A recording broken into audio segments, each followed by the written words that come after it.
말씀을 준비하면서 왜 내가 시국선언을 한다고 했을까라는 생각을 많이 했습니다. 정치나 경제나 뭐 사회나 이쪽 부분에 대해서 평소에 엄청 관심이 많고 공부했던 사람은 아니기 때문에, 물론 과가 경제학과이기 때문에 경제 논리나 이런 건 잘 알지만 어떤 현안에 대해서는 잘 아는 사람이 아니라서 참 어려웠습니다.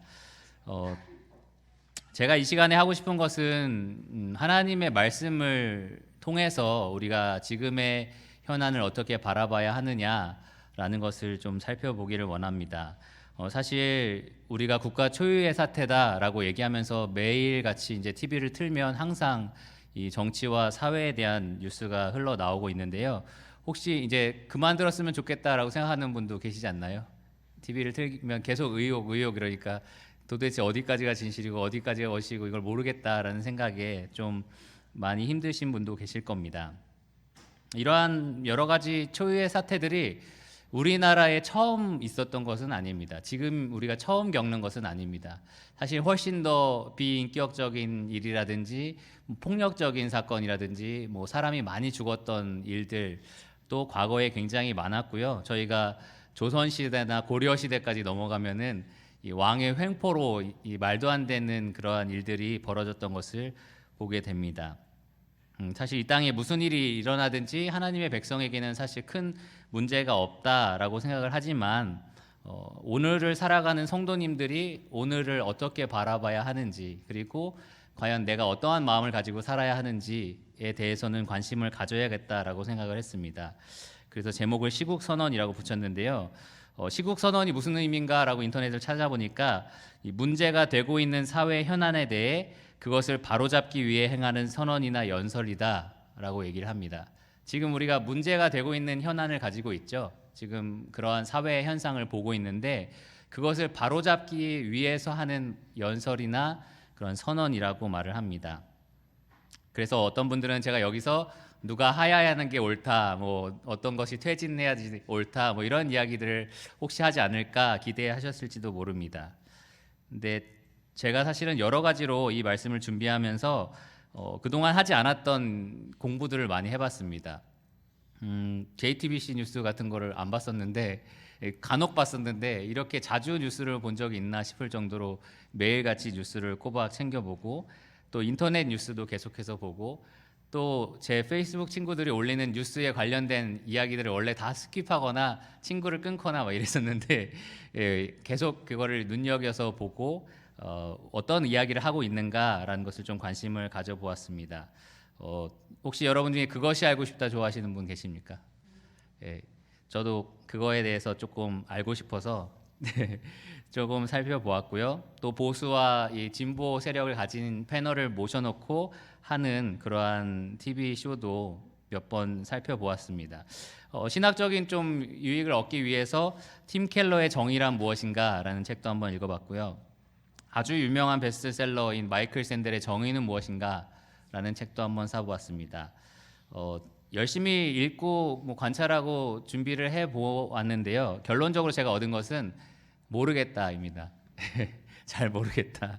예, 정말 잘 모르겠다는 겁니다. 제가 정치적으로 사회적으로 전문가가 아니기 때문에 지금 과연 개헌을 하는 것이 옳으냐, 혹은 개국을 하는 것이 옳으냐, 뭐 탄핵을 하는 것이 옳으냐, 아니면 하야가 맞느냐, 이러한 얘기를 제가 할 수 있는 사람은 아니라고 생각이 들었습니다. 사실 심지어 어떤 사람이 믿을 만한 말을 하고 있는지 지금 어떤 사람이 다음에 대한민국을 맡길 수 있는 사람인지 조차 파악이 잘 안 됩니다. 사실 제가 가지고 있는 정보에 한계가 있고 아마 성도님들이 접하고 있는 정보도 한계가 있을 겁니다. 전문가들, 그 분야에서 아주 뛰어난 사람들이 아니기 때문에 제가 그러한 것에는 아마 도움을 못 드릴 것 같습니다. 또 저는 법 전문가도 아니라서 지금 일어나고 있는 일을 법적으로 이렇게 처리하는 것이 하나님 앞에 옳다, 뭐 이러한 이야기들도 할 수 없습니다. 제가 만약에 변호사나 어떤 판사나 뭐 법 쪽에 있는 사람이다라고 하면 이런 얘기들을 좀 할 수 있는데요. 그렇지도 않습니다. 또 한 가지는 제가 목회를 하는 사람 입장에서 여기서 개인의 견해는 있습니다. 사실 개인적으로는 이렇게 되는 게 옳지 않을까라는 생각은 있습니다. 근데 이 자리에서, 이 강단에서 목회자라는 역할을 가지고 개인의 견해를 말하는 건 사실 참 위험합니다. 이 자리에 계신 모든 성도님들이 어떠한 특정 견해를 지지하는 것도 아니고 사실 교회 안에는 다양한 정치적인 견해를 가지고 있는 사람들이 있습니다. 그래서 때로는 목회자가 이 하나님의 말씀의 권위를 이용해서 어떠한 견해를 지지하게 되면 그것과 같은 견해를 가지고 있는 성도님들은 맞아, 하나님 말씀도 그렇게 말하고 있어 라고 잘못된 힘을 얻어갈 수가 있고요. 또 반대된 성향에 있는 분들은 교회가 어떻게 저렇게 말씀을 가지고 말할 수 있지? 라는 실망을 또 가지고 가게 됩니다. 과거에 많은 경우에 있어서 이제 교회의 인도자들이 정부에 무조건 순종하라라는 말로 여당이 하고 있는 일들을 무조건 지지하는 그러한 경우가 있었는데요. 아마 그러한 경우에서 많은 피해를 성도님들이 보지 않았을까라고 생각을 합니다. 그래서 목회자는 정책이나 어떤 사람의 선택이나라는 것을 말할 수 있는 자리는 아니라고 생각을 합니다. 또 그 역할상 그렇고요. 또 능력이 그렇습니다. 전문가가 아니니까요. 잘 모르니까요. 그럼 제가 무엇을 할 수 있느냐? 이 사회 현안 가운데 살아가고 있는 그리스도인들이, 하나님의 나라의 백성들이 하나님의 법 앞에서 어떻게 지금의 현안을 바라봐야 하는가에는 도움을 드릴 수 있을 것 같습니다. 제가 전문가라고 한다면 앞으로 더 공부해 나가겠지만 하나님의 말씀이 저의 전공 분야라고 생각을 하고요. 제가 목회할 대상은 이 세상의 정치 지도자들이 아니라 이 성도님이라고 생각을 하기 때문에 제가 도움을 드릴 수 있는 부분은 지금 이 시국에서 혹시 그리스도인들이 잘못하고 있는 혹은 잘못할 수도 있는 현안에 대해 어떻게 바로잡을 수 있는가라는 것을 말씀드릴 수 있을 것 같습니다. 쉽게 말하면 그리스도인은 이 시국에 어떻게 정의를 실현해 나갈 수 있는가에 대한 답을 말씀을 통해서 함께 찾아봤으면 좋겠습니다. 잠깐 기도하고 계속해서 말씀을 드리도록 하겠습니다. 주님 감사합니다. 저희에게 이렇게 주님의 말씀을 사모하는 성도님들이 한자리에 모여서 하나님의 말씀을 들을 수 있는 기회를 허락하여 주심에 감사를 드립니다. 저희가 바깥에서 많은 어려움들과 또 혼란스러움을 경험하고 있는 이 시국에 하나님의 백성인 주님의 자녀들이 어떻게 이 세상에 주님을 증거하며 또 믿는 사람답게 정의를 선포하고 또 주님의 복음을 나눌 수 있을지 함께 고민하는 시간이 되게 하시기를 원합니다. 이 말씀을 통해서 성도에게 온전히 유익이 되고 하나님께 영광이 되기를 원합니다. 예수님 이름으로 기도드렸습니다. 아멘. 네, 그래서 제가 관심 있는 시국은 바로 여러분들의 시국입니다. 여러분들이 과연 지금의 시국에서 어떻게 행동하는 것이 하나님 백성에게 합당한 모습인가라는 것을 살펴보기를 원합니다. 크게 세 가지인데요. 첫째로는 우리가 꼭 기억해야 하는 사실이 있습니다. 첫째 사실은 바로 우리가 하나님 나라 백성이라는 사실입니다. 성경 말씀에 빌립보서 3장 20절에 보면 우리의 시민권은 어디에 있다라고 되어 있을까요? 네, 하늘에 있는지라 거기로부터 구원하는 자 곧 주 예수 그리스도를 기다리노니 라고 말씀하고 있습니다. 여러분과 저는 국적이 어디라고요? 네, 하늘나라 국민이라는 사실입니다. 우리만 그럴까요? 구약시대부터 지금까지 하나님을 믿었던 하나님의 백성들은 모두 다 같습니다. 히브리서 11장 13절을 보면 구약시대부터 믿음의 선진들을 쭉 나열하면서 이 사람들은 다 믿음을 따라 죽었으며 약속을 받지 못하였으되 그것들을 멀리서 보고 환영하며 또 땅에서는 외국인과 나그네임을 증언하였으니 라고 말을 합니다. 모든 하나님의 백성들은 이 땅에서 외국인과 나그네처럼 살아간다는 것입니다. 그들의 국적이 하늘나라이기 때문입니다. 저희가 다 예수님을 따르는 자들이죠. 이 예수 그리스도를 통해서 하나님의 나라의 백성이 된 자들입니다. 이 예수님이 하신 정치적인 발언 중에 가장 저를 충격을 받게 했던 말씀이 뭐였냐면 빌라도에게 요한복음 18장 36절에 하신 말씀입니다. 예수님 뭐라고 하셨냐면 내 나라는 이 세상에 속한 것이 아니니라. 내 나라는 이 세상에 속한 것이 아니다 라고 말씀하셨습니다. 만일 내 나라가 이 세상에 속한 것이었더라면 내 종들이 싸워 나로 유대인들에게 넘겨지지 않게 하였으리라. 지금 예수님 십자가에서 달리시려고 하는 찰나였습니다. 만약에 이 땅이 내가 차지해야 될 나라고 점령해야 될 나라라면 내 종들이 여기서 가만히 있지 않았을 거다. 그런데 내 나라는 이 땅에 속하지 않았다. 이제 내 나라는 여기에 속한 것이 아니니라 라고 2번 반복해서 이 땅에 당신의 나라가 속하지 않았다라고 말씀하십니다. 여러분과 저는 하나님 나라 백성으로서 이 세상에 속하지 않은 하나님 나라에 속한 백성입니다. 그게 무슨 말일까요? 우리가 더 이상 대한민국 국민이 아니라는 말일까요? 우리 세금 내지 않아도 될까요? 예. 이제 축구할 때 대한민국 응원하지 않아도 될까요? 예. 잘 못해서 응원하기 좀 그랬는데 이제는 독일이나 뭐 이런 좀 우승할 수 있는 나라를 좀 응원해 볼까요? 예. 그런 말은 아닐 겁니다. 지금 벌어지고 있는 이 세상의 국가적인 시안에 대해서 관심을 갖지 말라 이런 말은 아닐 겁니다. 주님께서 하시는 말씀, 우리가 하나님 나라에 속해 있고 이 세상에 속하지 않았다라는 말씀의 핵심은 우선순위를 바로 가져야 한다라는 말입니다. 우리는 대한민국 국민이기 이전에 하나님 나라의 국민입니다. 만일 하나님의 나라의 법과 대한민국의 법이 충돌한다면 어느 나라 법을 따라야 되죠? 예, 우리는 하나님 나라의 법을 따르게 되어 있습니다. 그래서 예수님께서는 내가 이 땅에 온 것이 화평을 주려 하는 것이 아니라 검을 주러 왔다라고 말씀하셨습니다. 나보다 아버지나 어머니를 사랑하는 사람은 내게 합당치 않다. 나보다 자녀를 사랑하는 사람은 합당치 않다. 이제 구원받았으면 아버지나 어머니나 다 이제 미워하라 이런 말씀 아니죠. 그들이 가지고 있는 생각과 하나님을 따르고 있는 우리가 가지고 있는 생각이 충돌할 때 하나님의 법에 순종해야 된다라는 말씀입니다. 우리가 대한민국 국민이기 전에 하늘나라 국민이기 때문입니다. 우리가 항상 먼저 구할 것은 하나님의 나라와 의입니다. 이것은 이 세상 원리를 따를 때도 아주 지극히 당연한 얘기인데요. 만약에 여러분의 이웃 중에 누군가가 가난한 사람, 뭐 아프리카에 있는 사람, 병든 사람 이런 사람들을 헌신적으로 돕는다고 한번 생각해 보십시오. 아름다운 일이죠. 참 좋은 일이고 본이 되는 일일 겁니다. 그런 일에 대해서 우리가 손가락질할 사람은 아무도 없습니다. 자기 나라 사람이 아닌데 왜 아프리카 사람 도와? 라고 하는 사람 아무도 없을 겁니다. 그런데 만일 그 사람의 집에 자녀가 굶어 죽어가고 있다면 어떨까요? 만일 그 사람의 아내는 혼자 집에 남겨져서 외롭게 병들어가고 있다면 그 사람이 바깥에서 쏟아붓는 그 시간과 노력과 이 재물 같은 것들이 우리가 볼 때는 뭔가 우선순위가 뒤바뀐 거다라고 생각이 들 겁니다. 너의 집 먼저 돌봐야 된다라는 말을 하게 될 겁니다. 일반 세상 사람들도 이러한 원리를 잘 알고 있습니다.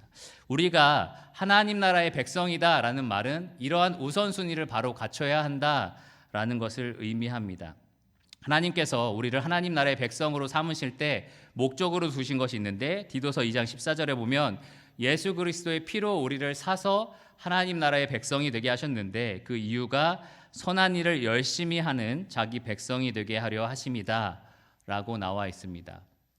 그래서 만일 우리가 지금 이 대한민국에 일어나는 여러 가지 시국 가운데 정치적으로 우리가 참여도 할 수 있고 목소리를 높일 수도 있는데 그것이 하나님 나라의 백성으로서 이 선한 일을 하는 일환 중에 하나라면 관계가 없습니다. 사실 그럴 수 있고 참 좋은 일이라고 생각을 합니다. 하지만 그것과 관계없이 하나님 나라는 어차피 나중에 올 나라. 나는 지금 대한민국 국민. 그래서 이 땅에 일어나는 모든 일에 내 시간과 노력과 모든 것을 쏟아 붓는 것은 사실 이 우선순위에서는 벗어난 행동이라는 것입니다. 혹시 오해할지 모르겠지만 제가 쓴 칼럼이 뒤에 가시면 있는데요. 이 촛불 집회 참여나 이런 것들에 대해서 저는 성경적으로 잘못되지 않았다라는 결론을 내렸습니다. 지금도 이러한 정치적인 참여나 우리가 불의에 대해서 목소리를 높이는 거에 대해서 잘못됐다라고 생각하지 않습니다. 지금 제가 말하고 있는 것은 우선순위의 문제입니다. 우리가 하나님 나라의 백성이라면 무엇보다도 하나님 나라의 백성이 해야 할 일에 먼저 노력해야 한다는 것입니다. 우리가 하나님을 아는 일보다 정치와 경제와 사회를 아는 일에 더 많은 시간을 쏟고 있다면 만일 우리가 내 안에 있는 죄의 문제, 교회 안에 있는 갈등의 문제를 해결하는 일보다는 이 사회에 있는 사람들과의 싸움에 더 많은 노력을 쏟고 있다면 그리고 우리 가정에 내 사랑하는 자녀가 하나님과 원수가 되어서 멸망을 향해서 가고 있는데 나는 국가의 원수와 싸우느라 거기에 모든 노력을 쏟고 있다면 그것은 우선순위가 뒤바뀐 거라는 말입니다. 우리는 하나님 나라의 백성으로서 하나님 나라 사람답게 사는 것에 먼저 시간을 쏟아야 됩니다. 관심을 두어야 합니다. 우리는 지금이라도 임할 수 있는 하나님 나라를 기다리며 사는 하나님 나라의 백성입니다. 저는 종종 생각을 해봅니다. 이 공부를 이 말씀을 준비하면서 촛불 집회 나도 한번 가볼까 이런 생각도 한번 해봤었는데요. 사실 매일매일 이루어지고 있다고 해요. 저희가 만약에 서울 도시 한 군데에 있는 교회라면 아마 여러분들도 더 참여할 기회가 많이 있었을 겁니다. 이러한 광경을 보면서 국민들이 이러한 정의가 실현되는 것을 간절히 원하고 있구나라는 마음도 들었고, 또 그리스도인들이 거기에 참여하는 모습을 보면서 그들도 그런 마음이었으면 좋겠다라는 생각이 들었는데요. 동시에 이런 생각을 해봤습니다. 만일 제가 목회자로서 여러분들을 다 함께 갑시다라고 해서 거리마다 계속 나가서 그러한 행진을, 집회를 같이 갖고 그러한 모임들을 가졌는데, 그래서 우리가 원하는 것들을 이 정치 지도자들이 받아들여서 수용이 됐다라고 한번 가정을 해봅시다. 그날 예수님이 오신다면 어떨까요? 우리가 원하는 뭔가를 이루어냈다라고 생각하는 그 순간 예수님이 오신다면 우리가 가장 후회하는 일은 뭘까요? 물론 그리스도인으로서 사회의 정의를 외친 것 자체가 잘못되거나 안 좋은 것은 아니라고 생각합니다. 하지만 내가 더 많은 시간을 왜 이 부분에 쏟지 못했을까라는 생각은 들 거라고 생각합니다. 그래서 우리는 이 변해가는 세상, 혼란스러운 세상에 관심을 가져야 하지만 더 많은 관심은, 더 우선순위에 있는 관심은 우리가 바라보는 영원히 변하지 않는 견고한 하늘나라에 두어야 한다는 것입니다. 우리가 하나님의 나라의 백성이라는 사실, 그리고 그 우선순위를 가지고 이 시국을 바라봐야 한다는 것을 잊지 말아야 합니다. 이 세상에 대한 하나님의 계획이나 다가올 하나님의 나라에 대한 시각을 가지고 이 세상을 바라볼 수 있어야 되고 우리의 시간을 사용할 수 있어야 됩니다. 제가 예전에 이렇게 대화를 나눈 사람 중에 어떤 사람이 이런 말을 했었습니다. 너희가 기독교를 믿고 있지만 국가 없이 종교가 있을 수 있느냐라는 말을 했습니다. 여러분 어떻게 생각하십니까? 대한민국이 없이 하나님 나라가 어떻게 존재할 수 있느냐? 그럴 것 같습니까? 그동안 역사적으로 국가가 없는 상태가 있었고요. 족장 시대가 있었고 부족 시대가 있었고 거대 제국이 이 땅을 다스리던 시대가 있었고요. 제국이 무너지고 열방으로 나눠진 적도 있었고 그 어떤 정치 모양이 이 나라에 세워진 적이 있었지만 하나님의 나라는 조금도 타격을 입지 않았습니다. 하나님께서 하나님의 나라를 계획하신 그 모습 그대로 지금까지도 세우고 계십니다. 그러니 우리가 어떠한 정책을 선택하는 것, 어떠한 사람을 선택하는 것 아주 중요하고 그리고 신중하게 결정해야 될 일이지만 그것 하나로 하나님 나라가 어떻게 될 수도 있다라는 생각을 가져서는 안 됩니다. 하나님의 나라는 영원토록 변하지 않고 영원히 멸망하지 않는 나라입니다. 이러한 사실은, 우리가 하나님 나라의 백성이라는 사실은 지금 이 시국을 우리가 방관하거나 그냥 난 아무 상관없어 라고 바라보게 하는 것이 아니라 오히려 올바른 우선순위와 균형과 무게 중심을 가지고 바라볼 수 있게 도와줍니다. 그래서 먼저 우리가 기억해야 할 것은 첫째로 우리는 하나님 나라의 백성이다 라는 사실입니다. 두 번째는 불의에 대해 정의를 외치라입니다. 불의에 대해서 우리가 정의를 외쳐야 한다라는 것입니다. 하나님께서 불의에 대해서 정의를 외치시는 분이기 때문입니다. 시편 33편 5절을 보면 여호와께서 정의와 공의를 사랑하시며 세상의 여호와의 인자하심이 충만하도다라는 말씀이 있습니다. 하나님께서 이 땅에 정의가 실현되기를 원하시고 정의를 사랑하시는 분입니다. 최근에 미국 대선이 있었죠. 혹시 트럼프와 붙었던 사람이 누군지 아십니까? 예, 잘 아시네요. 예, 힐러리였습니다. 미국 방송국에서는 누가 더 나쁜 후보냐라는 얘기들이 있었습니다. 사실 외국 이렇게 뉴스나 방송을 보면 우리나라에서 상상할 수 없는 말들을 해요.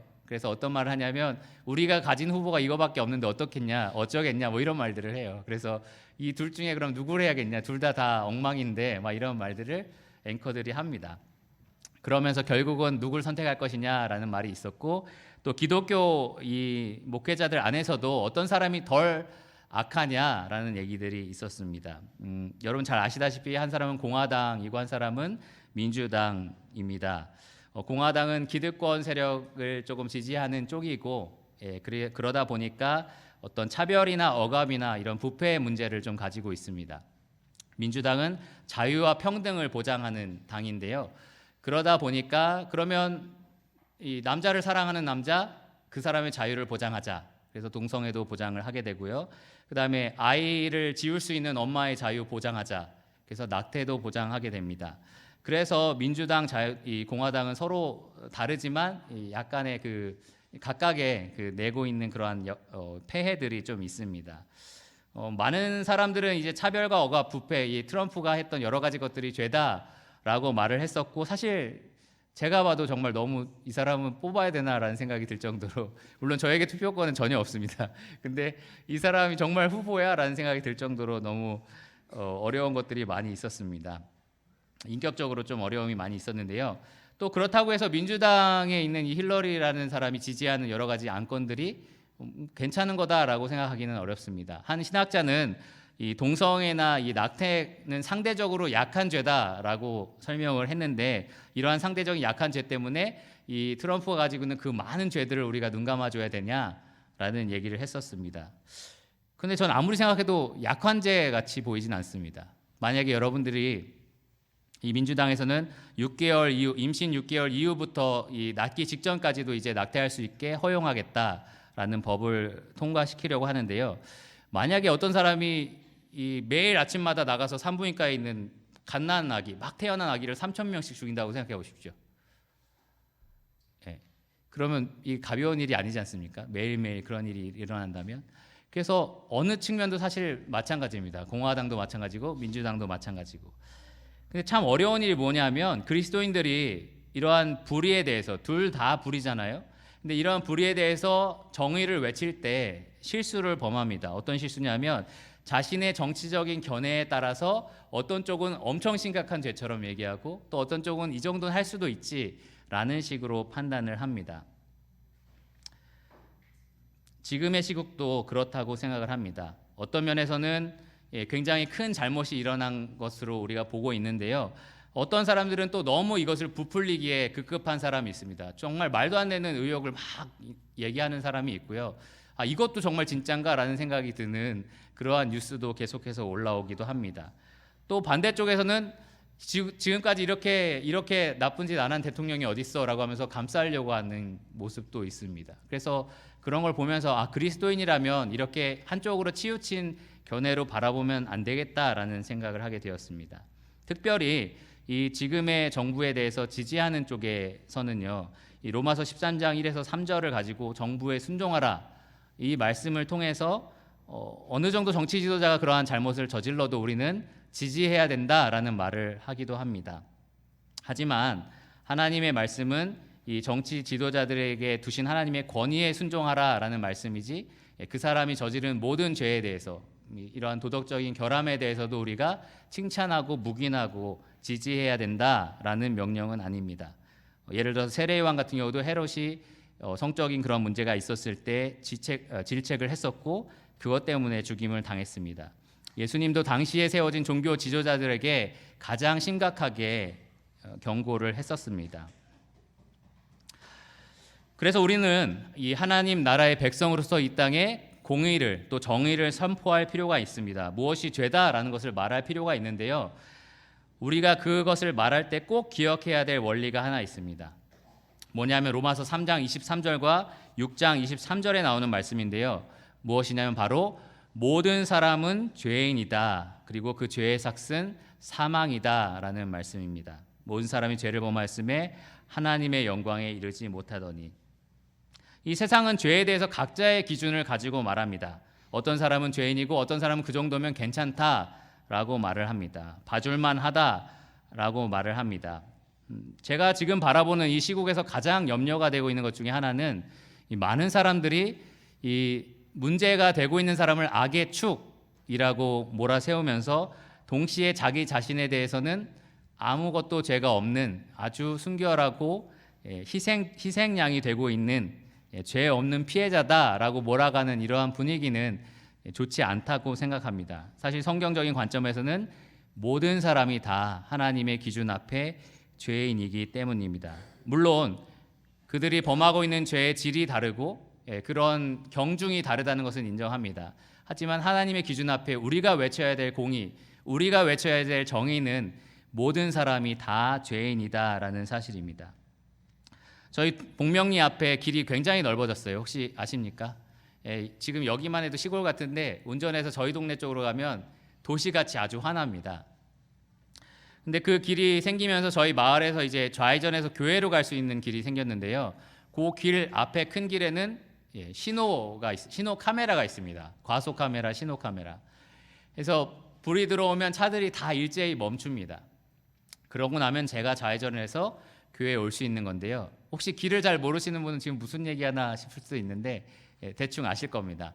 근데 이렇게 좌회전을 하려고 기다리면 꼭 출퇴근 시간에 차들이 거기서 멈추지 않고 달려온 속도 그대로 저희 마을로 들어왔다가 빠르게 나가요. 그러다 보면 저희가 좌회전하려고 내려올 때 그걸 못 보면 부딪혀서 사고가 날 수가 있습니다. 혹은 동네를 돌고 있는 사람들이 이렇게 산책하고 있는 사람들도 쉽게 이 차에 부딪힐 수 있는 위험이 있습니다. 그런데 그것이 이 출퇴근 시간에는 한 신호당 한 차가 3대, 4대 정도는 그렇게 해요. 그러니까 정말 위험하죠. 여러분 생각에는 지금 일어나고 있는 이 시국에 큰 잘못을 저지른 사람과 단지 동네 이 신호를 어기는 사람, 누가 더 죄인인 것 같습니까? 물론 제가 볼 때도 뉴스에 나오는 사람들이 훨씬 죄인 같긴 해요. 근데 그 신호를 어긴 사람은 그러면 죄인이 아닐까요? 여러분 생각에는 신호 자체는 뭐 그렇게 큰 죄가 아니잖아 라고 생각할지 모르겠지만 저희 마을에서만 제가 아는 사람이 이 교통사고로 2명이 죽었습니다. 네. 혹시 이 마을에 사시는 분 알겠지만 또 저희 마을에 사는 많은 성도님들 가정의 아이들이 아침에 등하교 시간에 건너는 길이 바로 그 길입니다. 사람들이 차 신호를 어기지 않고 언제든지 사람을 크게 다치게 하거나 죽게 할 수 있는 그러한 일들이 매일매일 저희가 일어나고 있습니다. 저는 한번 생각을 해봤어요. 어떤 사람이 정말 급한 일 때문에 그렇게 할 수도 있지만 그냥 빨리 가고 싶어서 법을 어겼다라고 한번 생각해 보십시오. 그 사람이 이제 집에 가서 옷을 벗고 TV를 틀었는데 뉴스에 막 시국에 대한 이야기가 나옵니다. 어떤 생각을 할까요? 저런 법을 다 어기고 저런 사람 정말 나쁜 사람이야 라고 아마 생각을 할 겁니다. 제가 말하고 싶은 것은 모든 사람이 사실은 다 죄인이라는 사실입니다. 사실 자기가 죄인인 걸 알지만 더 큰 죄인이라고 생각되는 사람을 비난하는 것이 오늘날 세상의 정의입니다. 그러나 그리스도인들은 동일한 정의 기준을 가져서는 안 됩니다. 모든 사람이 하나님 앞에 다 죄인이다라는 생각을 가져야 합니다. 최근에 인터넷에 올라온 글 중에 이 지금 문제가 되고 있는 사람이 이 경찰에 잡혀 들어갔는데요. 죽고 싶은 심정이다 이렇게 얘기를 하니까 어떤 사람이 굴착기를 가지고 정말 죽이려고 갔어요. 내가 죽고 싶은 걸 도와주겠다라는 식으로 갔어요. 그래가지고 검찰청장 그 청사 건물을 막 부시니까 이게 못 들어가게 하니까 막 부셨습니다. 그러니까 이제 경비를 쓰시는 분이 가서 그거를 막다가 맞아가지고 갈비뼈가 나갔어요. 그리고 이제 건물이 부서지니까 그거에 대한 비용을 청구했습니다. 그래서 정말 이거 좀 극단적이다. 이렇게 하는 건 아닌데라는 생각으로 댓글을 제가 조금 읽어보니까 이 사람은 우리나라의 의인입니다. 우리 대신해서 이러한 귀한 일을 해주셨습니다. 이런 일이 있더라고요. 이런 얘기가 있고 우리가 그 보상을 국민들이 모아서 내줍시다. 그래서 그 계좌번호를 올려주시면 우리 함께 냅시다. 이렇게 사람들이 얘기를 하더라고요. 물론 이 중에 맞아 그 사람 의인이야라고 생각하는 사람 아무도 없을 거라고 저는 생각을 합니다. 그 경비 아저씨는 무슨 죄가 있어요, 그렇죠? 근데 그러한 일들을 겪으면서 사람들이 어떠한 큰 죄를 바라보면서 자신들이 하는 것은 이 정도는 저게 얼마나 큰 죄야? 그러니까 내가 하는 건 죄가 아니야 라는 생각을 갖는구나 라는 생각을 하였습니다. 하나님 나라 백성은 그러한 기준으로 죄를 바라보지 않습니다. 예수님께서는 이 갈릴리 사람 중에 몇 명이 이제 빌라도에게 죽임을 당하게 됐는데 이 정부에 반항하다가 아마 빌라도에게 죽임을 당한 것 같습니다. 그래서 몇 사람이 그 사람에 대한 이야기를 하고 있었습니다. 얼마나 죄인이면 저 사람이 죽임을 당했을까? 이러한 얘기를 하고 있으니까 예수님께서 너희가 볼 때는 그 죽은 사람이 너희보다 훨씬 더 죄인 같으냐? 라고 물으시면서 너희도 회개하지 않으면 다 이같이 망할 것이다 라고 말씀을 하셨습니다. 하나님의 기준은 사실 회개하지 않는 모든 자에게 죽음이 임할 것이다, 심판이 임할 것이다 라는 동일한 기준을 가지고 계십니다. 우리가 이 사실을 인정한다면 지금의 이 시국에서 정의를 외칠 때 기본적으로 세 가지의 태도를 가지고 해야 합니다. 첫째로는 겸손한 태도입니다. 우리가 어떤 사람을 바라보면서 어떻게 저렇게 인간의 탈을 쓰고 죄를 질 수 있지? 라고 생각을 하겠지만 저도 사실 며칠 동안 뉴스를 계속 보니까 그런 생각이 스물스물 올라오더라고요. 어떻게 저럴 수가 있지? 이런 생각이 올라오더라고요. 근데 우리가 가져야 될 마음은 뭐냐면 겸손한 마음입니다. 나도 죄인이야. 나도 죄인이야. 나도 얼마나 죄인이냐 하면 예수님께서 십자가에 돌아가실 수밖에 없을 정도로 죄인이었어 라는 마음을 가져야 한다는 것입니다. 하나님의 그 기준 앞에서는 나도 죄인이고 저 사람도 죄인이고 모두가 회개가 필요한, 예수님의 보혈 없이는 모두가 죽을 수밖에 없는 죄인이다 라는 것을 인정하는 자세입니다. 겸손한 자세. 두 번째로는 나도 죄인이라는 걸 인정했다면 그 사람의 죄에 대해서 불쌍히 여기는 마음을 가져야 됩니다. 불쌍히 여긴다는 말이 그 죄에 대한 대가를 치르지 않게 하거나 간과하라는 말이 아닙니다. 이 사람이 죄인으로서 넘어진 거에 대해서 불쌍히 여길 수 있어야 된다라는 것입니다. 어떤 사람이 이런 말을 합니다. 아무리 해도, 대통령이 아무리 하나님 앞에 회개한다 해도 이 사람은 용서받을 수 없어. 우리가 믿고 있는 바에 비하면 사실입니까? 그 사람은 너무 큰 죄를 져서 예수님을 영접해도 구원받을 수가 없습니까? 그렇지 않습니다. 그렇죠? 그리고 어떤 사람은 나는 마음이 좀 그래서 도저히 저 사람에 대한 구원에 대해서는 기도를 못할 것 같아 라는 이야기도 합니다. 사실 어느 정도 이해는 갑니다. 많이 밉고 또 잘못한 것이 있으니까요. 하지만 저희가 가지고 있는 이 정의에 대한 하나님의 기준을 생각해 본다면 불쌍히 여기는 마음을 가져야 합니다. 나도 동일한 죄인이었다. 하나님의 은혜가 없이는 나도 동일한 죄인이었다. 만약에 내가 저렇게 많은 권력과 물질을 가지고 있는 사람이라면 나도 내가 어떠한 죄를 질지 모르는 심각한 죄인이다 라는 것을 인정해야 합니다. 그리고 그 사람에게도 정말로 필요한 것은 회개다, 하나님의 은혜다라는 것을 생각해 봐야 합니다. 마지막 세 번째 태도는 죄와 싸우는 것입니다. 사실 이러한 것들을 준비하면서 많은 뉴스를 대하면서 아까 말씀드린 것처럼 제 안에 죄들이 생기더라고요. 처음에는 하나님의 그런 공분이 생기더라고요. 어떻게 하나님께서 이러한 정의를 원하시고 공의를 원하시는데 저러한 불의를 저지를 수 있지? 라는 공분이 생겼는데 점점 그 공분이 증오같이 생기는 거예요. 그래서 얼굴도 보고 싶지 않다 이런 생각이 들고 이러한 증오심으로 변질되는 것을 보게 되었습니다. 그러니까 우리는 올바른 것으로 시작했지만 금방 죄로 변질될 수 있는 연약함을 가지고 있습니다. 어떤 것은 진실을 말하기 위해서 시작했지만 나중에는 그 더러운 말을 섞어가면서 진실을 말하는 자신을 발견하게 되기도 합니다. 그래서 죄에 대한 정의를 외치더라도 우리는 죄와 싸워야 합니다. 우리가 죄를 범하면서 죄에 대해서 정의를 외쳐서는 안 됩니다. 특별히 제 SNS 친구들이 굉장히 많은데 그러한 분들이 교회 말고 다른 분들, 제가 왜 그분의 친구인지 잘 모르겠는데 막 친구 된 분들이 있어요. 근데 그런 분들이 이제 정치에 대한 뉴스를 옮길 때에 어떻게 이렇게 욕을 쓸 수가 있지? 라고 생각할 정도로 심각하게 올리신 분도 계시고 그러한 것들을 그냥 퍼가서 올리신 분도 계십니다. 그래서 우리가 그리스도인이라면 그러한 부분에 조금 더 주의를 기울여야겠다라는 생각을 했습니다. 어쨌든 우리는 정의를 외쳐야 되는데요. 우리의 모델은 바로 예수님입니다. 예수님은 누구보다도 죄를 강력하게 꾸짖으셨습니다. 간음 중에 잡힌 여인을 용서하셨지만 다시는 죄를 범하지 말라라고 말씀을 하셨고요. 이 종교 지도자들, 아주 훌륭한 일들을 겉으로 많이 하는 사람들이었지만 그 사람들을 화했을진저라고 하시면서 아주 강력하게 질책하셨습니다. 하지만 동시에 예수님은 죄인들을 사랑하셨습니다. 그들의 죄에 대해서 아주 강력하게 말씀하셨지만 죄인들을 위해서 목숨을 버리셨던 분이셨습니다.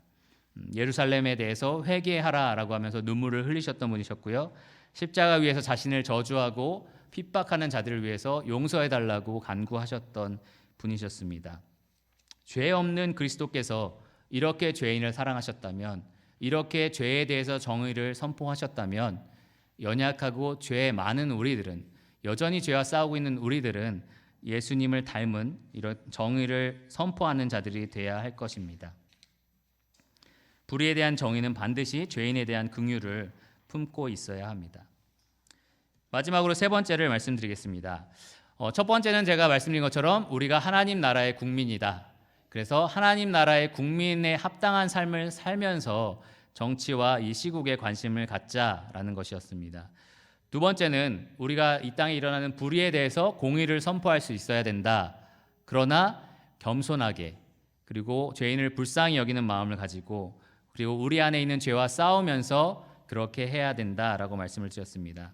마지막 세 번째는 복음을 들고 시위하라입니다. 시위하라 때문에 여러분 길거리에 나가고 싶은 마음이 혹시 드실지도 모르는데요. 시위하다라는, 시위라는 말의 의미는 위력이나 기세를 떨쳐 보이다라는 뜻이 있습니다. 그러니까 복음을 들고 시위하라라는 말은 여러분이 가지고 있는 이 복음의 힘, 복음의 능력으로 이 세력을 떨치자라는 말입니다. 사실 우리에게는 이 세상이 가질 수 없는 소망이 있습니다. 이 세상은 조금 더 나은 정치, 조금 더 나은 사회 구조를 위해서 열심히 노력하지만 사실 죄의 문제를 가지고 있는 한 절대로 이상적인 국가, 아주 완벽한 천국 같은 나라는 이 세상에 세워지지 않을 것입니다. 우리는 이 말세에 대해서 알고 있습니다. 하나님께서는 말세에 고통하는 때가 더 극심하게 이를 것이다 라고 말씀하시고 결국은 영원한 멸망으로 이 땅이 갈 것이라는 것을 말씀하고 계셨습니다. 마치 한 침몰하는 배와 같다라고 존 메가더 목사님은 얘기를 하십니다. 이 침몰하는 배와 같은 세상 속에서 그리스도인들이 하고 있는 일은 무엇입니까?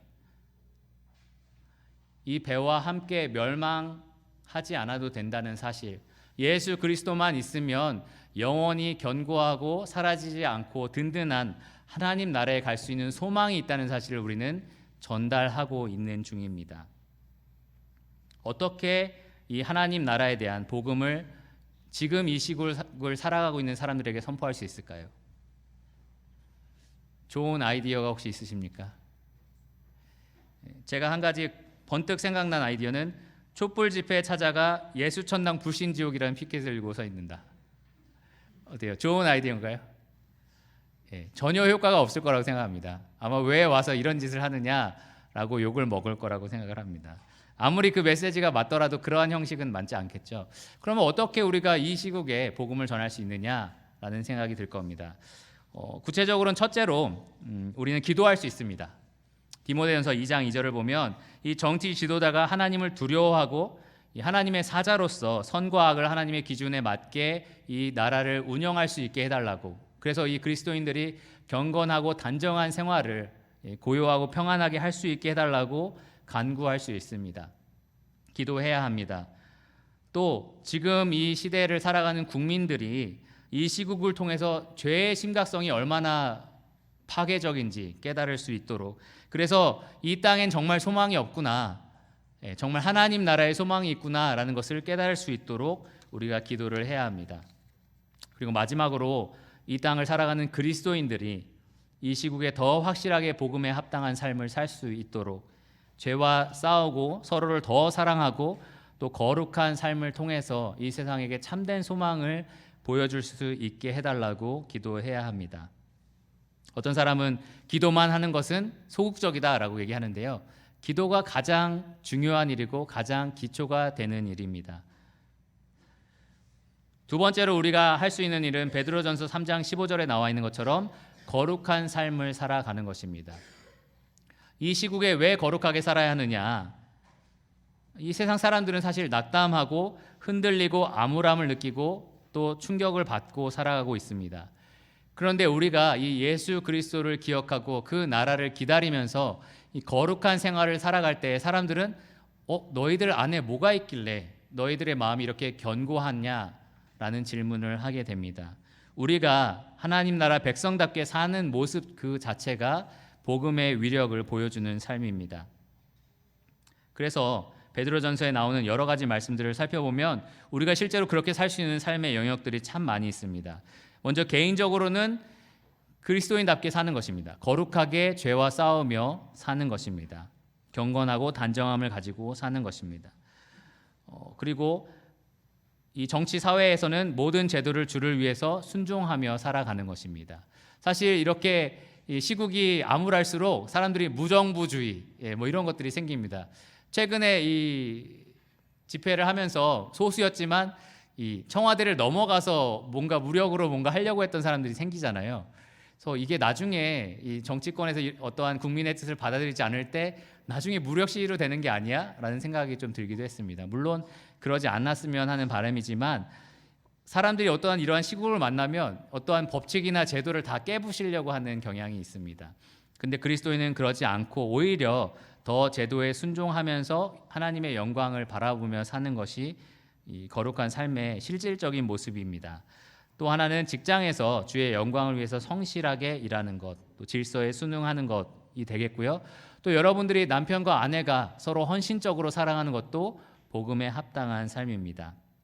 성도가 교회 안에서 서로를 불쌍히 여기고 겸손하게 서로에게 죄로 대응하지 말고 용서하며 사랑하는 것, 그것도 복음에 합당한 삶입니다. 어떻게 보면 그리스도인으로서 되게 기본적인 삶의 모습 아니야? 라고 여러분 생각할지 모르겠는데요. 바로 그 기본적인 삶의 모습을 우리가 힘있게 살아내는 것이 복음에 합당한 삶입니다. 그러한 삶을 살 때 세상 사람들이 뭔가 다른 소망을 우리 가운데서 발견하는 것입니다. 이 세상이 어지럽고 혼란스러울 때 자신들은 그거에 따라서 막 흔들리는데 우리는 그렇지 않고 온전하게 경건하게 단정하게 살아가는 모습, 그것을 보여줄 때 세상 사람들은 소망을 보게 됩니다. 우리가 그렇게 할 수 있는 힘이 하나님에게서 온다는 것을 알기 때문입니다. 마지막으로 소망에 대해서 말해야 합니다. 마태복음 28장 19절과 20절을 보면 하나님께서 우리에게 그리스도를 통해서 주신 대사명, 우리가 모든 민족과 모든 사람들을 제자로 삼는 그 일입니다. 요즘에 신기한 게 뭐가 있냐면요, 이 오바마 대통령이 좀 뜨고 있어요. 또 노무현 대통령도 조금 뜨고 있습니다. 제가 왜 그럴까 한번 생각을 해봤습니다. 독일의 이 메르켈이라는 여자 총리가 있는데요, 그 사람도 요즘에 많이 뜨고 있습니다. 왜 그럴까요? 제 공중에 뜬다는 얘기가 아니라 사람들의 관심을 많이 얻고 있습니다. 왜냐하면 그 사람들이 하는 어떠한 인격적이고 좀 이렇게 잘하는 그러한 표현들, 그리고 사람들의 의견들을 잘 수렴하고 해나가는 그러한 멋있는 모습들이 굉장히 동경의 대상이 되기 때문입니다. 독일 국민들은 다 그 사람을 사랑할까요? 그러진 않습니다. 실제로 그 나라 사람들과 이제 저도 공부할 때 많이 얘기를 해보면 그 나라만의 여러 가지 문제는 사실 있습니다. 사람들은 사실 시국의 어려움을 만날 때마다 뭔가 더 잘하는, 더 이상적인 그러한 국가와 지도자를 찾게 됩니다. 그런데 이 땅에서는 그 죄의 문제가 있는 한 결국은 찾을 수 없을 것입니다. 사실 우리는 이상적인 지도자를 가지고 있습니다. 누구죠? 하나님, 바로 하나님을 우리가 왕으로 모시고 있습니다. 우리는 슬픔도 없고 눈물도 없는 아주 아름다운 나라를 소유하고 있습니다. 하늘 나라를 우리는 소유하고 있는 사람들입니다. 그래서 그러한 갈증이 있는 백성들에게 우리가 복음의 위력을 떨칠 수가 있습니다. 정말 이상적이고 아름다운 나라를 우리가 가지고 있다. 너도 그 나라 백성이 될 수 있다라고 말해줄 수 있어야 합니다. 마지막 세 번째를 다시 정리해드리면 우리는 복음의 위력을 세상에 떨쳐야 하는데 첫째로는 기도해야 하고요. 둘째로는 복음에 합당하게 살아가야 하고요. 세 번째로는 복음을 전하는 사람들이 돼야 합니다. 오늘 시국선언으로 세 가지를 말씀을 드렸는데 혹시 정치적인 그 견해를 듣는 시간이 되기를 원했던 분들은 좀 실망스러웠을지도 모릅니다. 개인적인 견해를 알고 싶으면 저희에게 찾아오시면 말씀을 드리겠습니다. 제가 관심 있는 부분은 이 그리스도인이 이 시국에서 어떠한 자세로 하나님 나라 백성답게 살 것이냐였습니다. 첫째로는 우리가 하나님 나라의 백성이라는 것을 먼저 잊지 마시고 우선순위를 바로 잡으시고, 둘째로는 공의를 외치고 정의를 외치되 죄에 대해서 민감하시고 하나님의 기준을 가지고 하시고, 세 번째로는 복음을 선포하는 하나님 나라의 백성이 되자였습니다. 도움이 되셨나요? 네. 마지막으로 한마디만 하고 마치겠습니다. 좀 시간이 넘었지만 중요한 시국이니까 한마디만 더 하겠습니다. 오늘날의 시국이나 예전에 세월호가 침몰했을 때, 그때 병호 형제 집을 한참 공사하고 있었을 텐데요.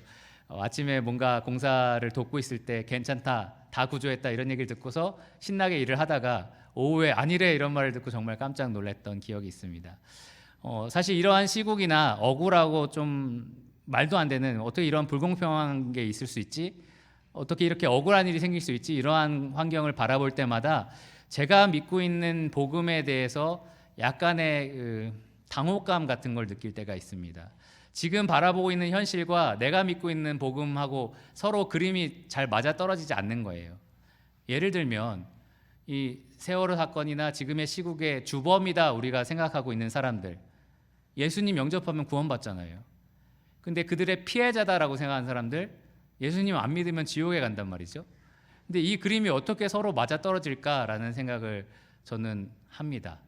지금 이러한 시국에 우리가 믿고 있는 이 복음이 어떻게 이 현실에 압도적으로 영향을 끼칠 수 있느냐, 나 자체도 약간은 이해가 되지 않는데 라는 생각을 하게 됩니다. 그런 생각을 한참 하다 보면요, 대답을 얻게 되는데요, 그 대답은 바로 제 등 뒤에 있는 이 그림을 보면 알 수 있습니다. 뭔지 아시겠어요? 예수님입니다. 하나님께서 세우신 의로움이라는 것은 오직 예수 그리스도를 통해서만 가능합니다. 아무리 많은 죄를 지었어도 예수 그리스도의 은혜의 공로, 은혜의 그 보혈은 그 사람의 죄를 다 씻을 수 있을 만큼 강력합니다. 아무리 억울하고 우리가 볼 때는 별거 아닌 것처럼 보이는 죄도 이 예수 그리스도를 거절한 그 죄만큼 무서운 죄는 없습니다. 예수 그리스도께서 십자가에서 모든 심판을 하나님으로부터 받으셨습니다. 모든 죄에 대한 저주를 다 감당하셨습니다. 그렇기 때문에 우리가 보는 불합리함이라든지 이해되지 않는 면들이 예수님의 복음과 하나님의 복음과 서로 맞아떨어질 수 있는 것입니다.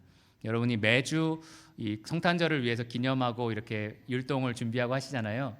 우리가 바라보고 있는 이 시국에 대한 해결책, 그리고 하나님이 말씀하고 있는 이 정의의 중심에는 이 예수 그리스도가 계십니다.